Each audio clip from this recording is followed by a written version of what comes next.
The smell of prime rib and expensive floor wax filled the dining room of the Beaumont Country Club. It was a heavy, suffocating scent that seemed to stick to the back of my throat. I smoothed the skirt of my navy silk dress, the fabric cool and slippery against my thighs, though my palms were damp. Across from me, James looked perfect. His Tom Ford suit was crisp, and his silver cufflinks caught the overhead light every time he adjusted his watch. He looked like a man who owned the air he breathed. "A toast," someone called out from the next table. It was Miller, one of James's senior VPs, a man who laughed too loud and always smelled like gin. James stood up slowly.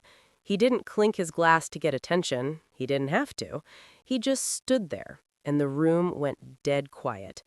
It was the kind of silence that felt rehearsed, like the crowd had been coached to shut up at the exact same second. I felt a flutter in my stomach, that old familiar knot of nervous energy I always got before he made a big announcement. I expected him to talk about 10 years of marriage. I expected a polished lie about partnership. Instead, James gripped the edge of the table until his knuckles turned the color of bone. He looked down at me, and for a second, the mask slipped. I didn't see love. I didn't even see the usual boredom. I saw a sharp, hungry satisfaction. "I've spent a lot of money tonight," James started. His voice was loud, projected for the back of the room. It bounced off the dark wood-paneled walls. "I've spent 10 years playing a part, but I'm done." The oxygen seemed to leave the room. I tried to inhale, but my lungs felt like they were filled with wet sand.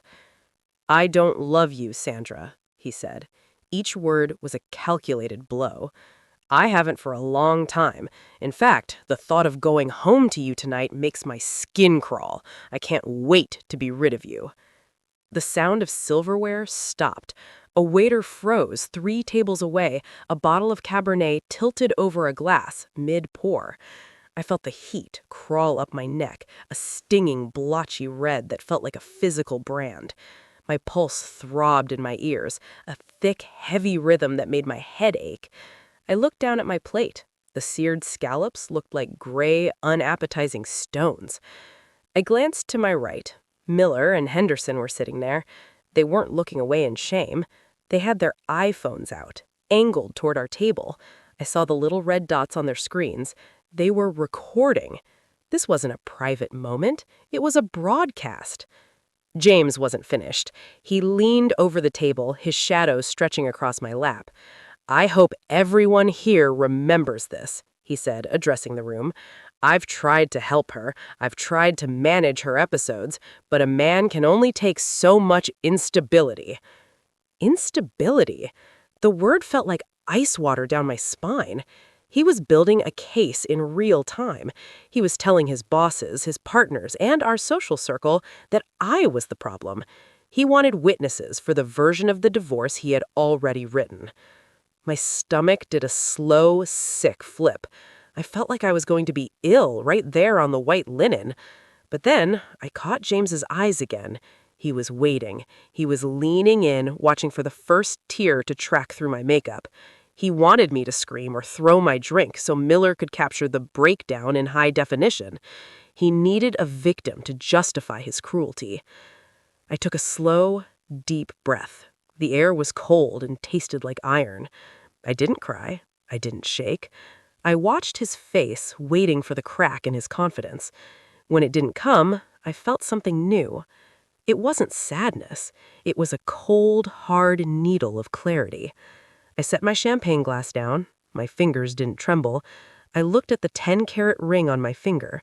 For the first time, it didn't feel like a gift. It felt like a weight. "Is that all, James?" I asked. My voice was low, but in the silence of the club, it carried. James blinked. His smirk dipped for a fraction of a second. This wasn't the reaction he had rehearsed. He wanted a mess, but I was just sitting there looking back at him.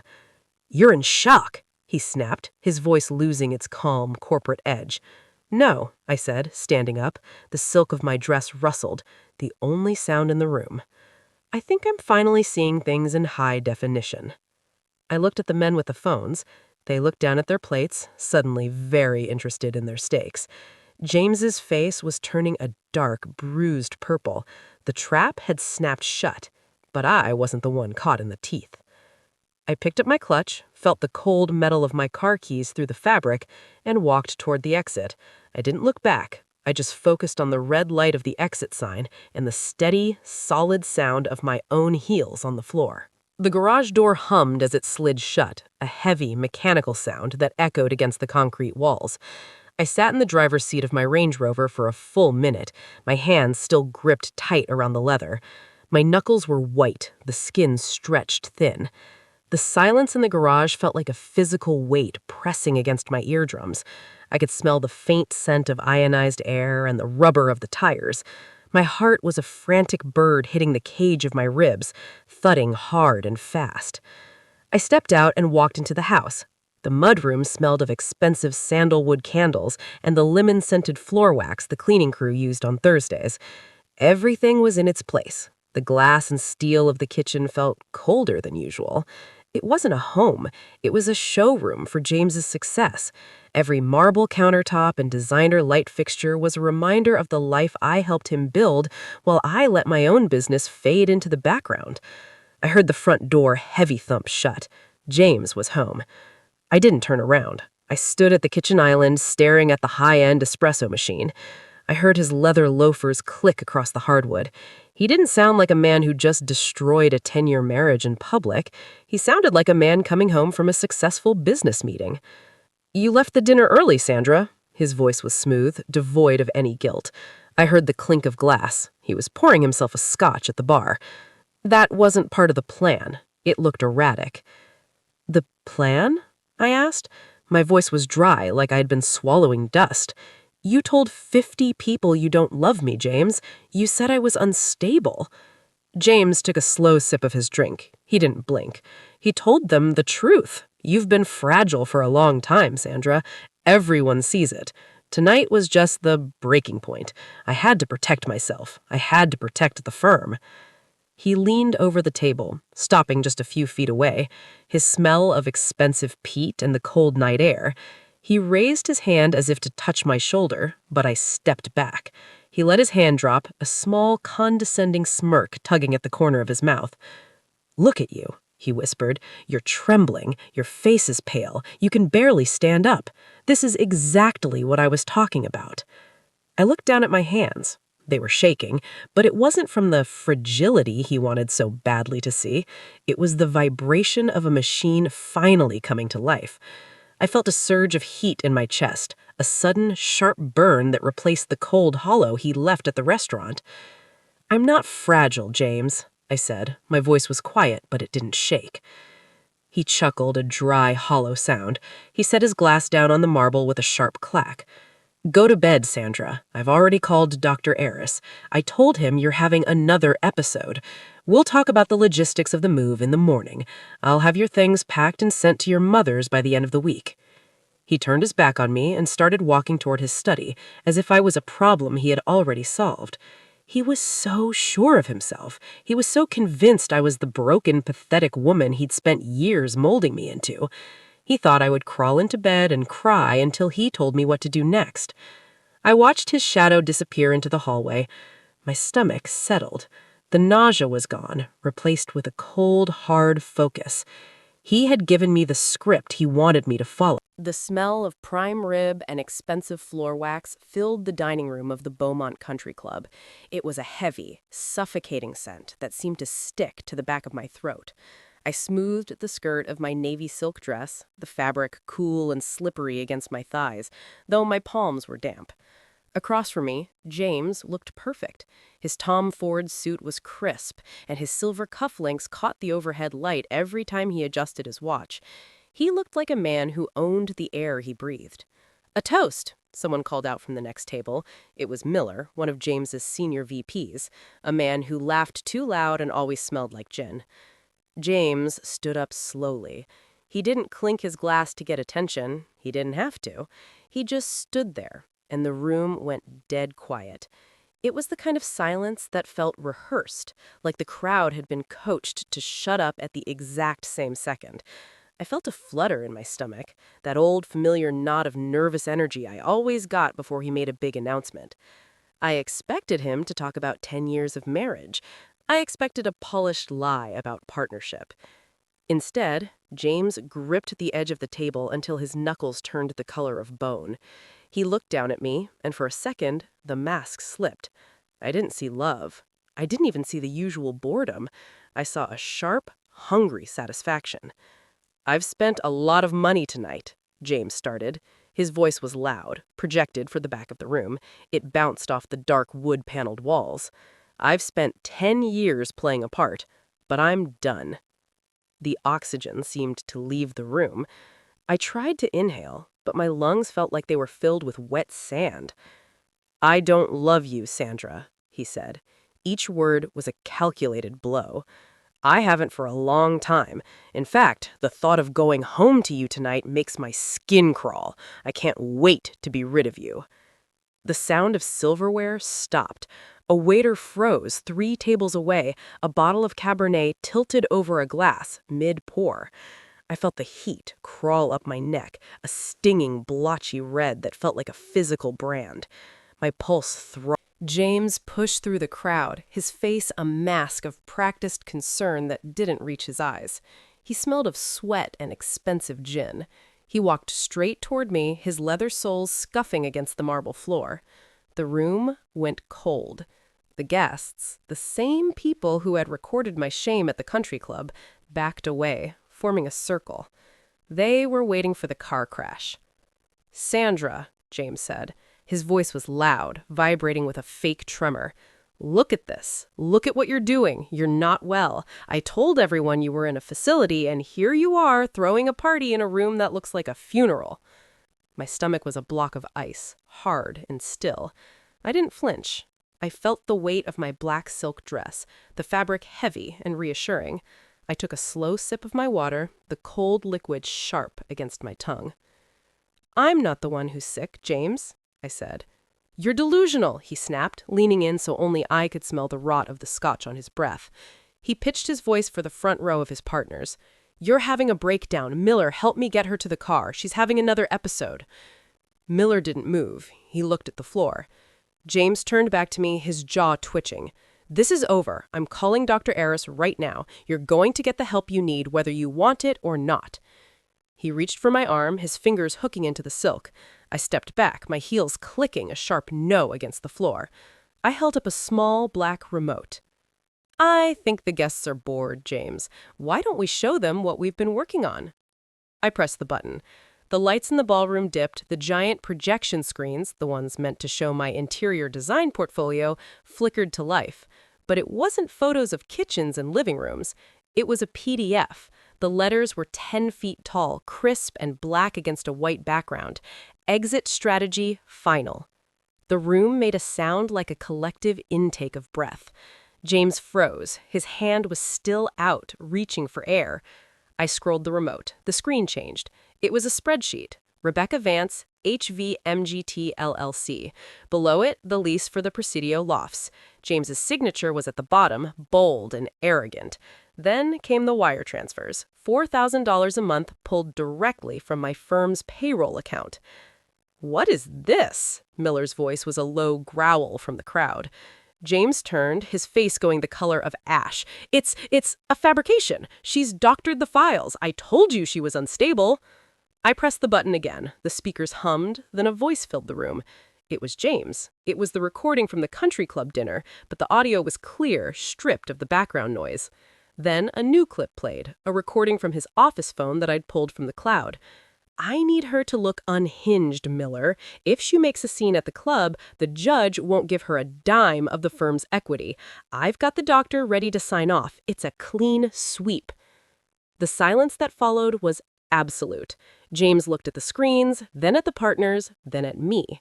His eyes were wide, the predatory glint replaced by a raw, naked panic. He looked small. For the first time in 10 years, he looked like a man who had run out of lies. "You're done, James," I said. My voice was quiet, but it filled the space he had left behind. I felt a sudden warm rush in my chest. It wasn't anger. It was the feeling of a heavy door finally swinging open. James tried to speak, but Miller turned his back. One by one, the people he had spent years manipulating followed suit. I watched his reflection in the glass of the projection screen, a man standing alone in a room full of people who finally knew exactly who he was. The air in my new studio smelled of fresh sawdust and expensive white primer. It was a clean, sharp scent that didn't leave any room for the ghost of James' sandalwood cologne. I sat in my office, a real one this time, with floor-to-ceiling windows that looked out over the city. My fingers traced the edge of a thick stack of legal documents. The paper felt heavy and slightly grainy under my touch. The forensic audit sat on my desk, bound in a plain blue cover. These were the final numbers for Sandra Hallman Interiors. The ink was dry, and the truth was even drier. The documents showed exactly how James had bled the firm, but they also showed the path back. Management LLC had been frozen by a court order. The wire transfers to Rebecca Vance's loft had stopped. The restitution was a long list of figures that meant my money was finally coming home. My phone buzzed on the desk. A news alert. James Hallman ousted, local marketing executive under investigation for embezzlement and fraud. I felt a small, steady thrum in my chest. It wasn't the frantic panic at the country club. It was the solid, heavy beat of a heart that had finally found its own rhythm. The fallout was fast and surgical. James tried to sue for defamation, but the digital trail I'd pulled from the cloud drive was a steel trap. The partners at his firm hadn't just fired him, they turned over every email and phone log to the district attorney to save their own reputations. He wasn't the long-suffering hero anymore. He was just a man in a cheap suit waiting for a court date. I picked up a black pilot pen and signed the final page of the audit. The ink flowed smooth. My assistant, a sharp woman I'd hired 2 weeks ago, knocked on the glass door. "Sandra, the phone hasn't stopped. We have 6 new inquiries since lunch. The Compson Project, the new boutique hotel, and 3 private estates. They all saw the gala. They want the woman who designed that room." My stomach didn't twist, my throat didn't close up. I just felt a cool, calm energy. "Schedule them," I said. I looked at the small photo on my desk. It was from the night of the gala. I wasn't looking at the camera. I was looking at the room I had built. My eyes were clear. My back was straight. The black silk of my dress looked like armor. The 10 years I'd spent making myself smaller for James were over. He tried to use a public execution to end my story, but he failed to realize one thing. When you tear down an old, rotten house, you don't just leave a hole in the ground. You create a space where something stronger can grow. The silence in the studio was good. It wasn't a cage. It was a blank floor plan, and I was the only architect in the room. The sun was heavy and low, bleeding through the floor-to-ceiling windows of my new studio. I could smell the bite of the black coffee in my mug and the clean, dry scent of the blueprints laid out before me. My hands were steady as I pinned a sample of charcoal gray industrial felt on the mood board. No more white roses, no more soft edges. I sat back in my chair and pulled a small, glossy photo from the top drawer. It was a candid shot Miller's wife had texted me a year ago, taken just minutes before the anniversary toast at the Bearmont. In the photo, I was smiling, but it was a tight, brittle thing. My shoulders were pulled up towards my ears. I looked like I was bracing for a blow I didn't know was coming. I looked at the woman in the picture and felt a dull ache in my chest, but it wasn't pity, it was recognition. I saw the way I had been shrinking for 10 years, trying to become a ghost in my own life so James could take up all the space. James was a shadow now. He'd lost the house, the Rolex, and the respect of the men he'd tried so hard to impress. He was living in a cramped apartment 3 towns over, drowning in legal fees and the weight of his own exposed lies. He tried to delete me, but he'd only succeeded in deleting himself from the only world that mattered to him. I set the photo down on the white desk.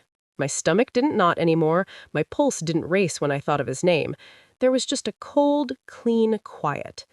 He thought that night at the club was an ending. He thought he was tearing me apart piece by piece in front of an audience.